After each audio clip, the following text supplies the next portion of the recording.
Hello mga boss, una na sa tayo i-check diri nga unit no. So daan ta karon og ATM cutter strike.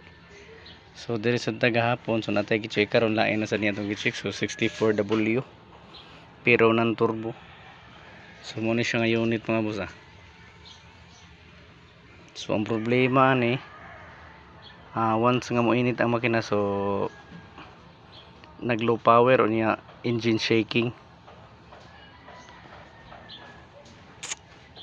So mo na siya mga boss. Mo na yung unit na itong i-check karon. Oo. So mo na siyang unita. Oo. So nindot na siya color mga boss. So mo na nga unit na itong i-check karon dire. Oo. 64. So mo na siya nga unit. So kini muna na itong check up.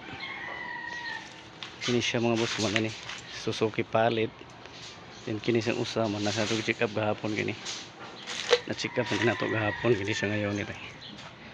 O man ni. Ana mo na sad ni, muni pinakauna na itong check up.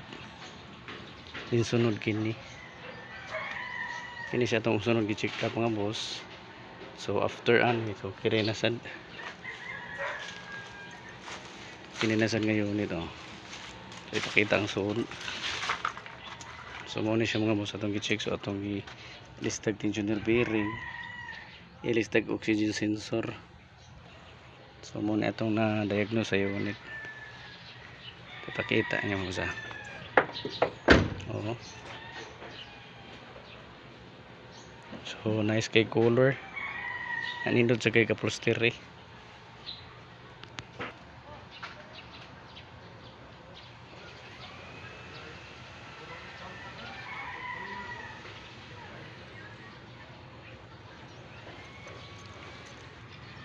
So mo ni siya mga boss. Atong ikatulong unit nga gi-check up dere sa team cutter strike. Oo. Yun.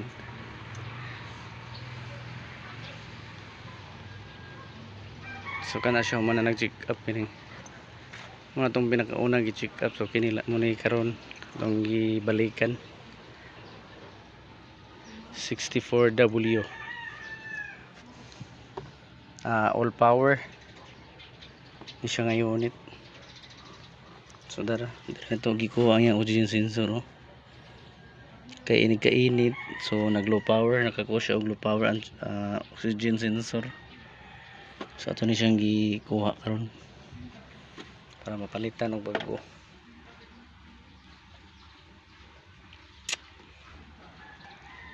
So mo sa niyang suod na. So automatic ni siya. Pero 64W nga nan turbo. So nag-ili sa tensioner bearing kay saba na oh. So kita niyo boss, saba na kayang tingin ko. So ilisan na to ni siya bago.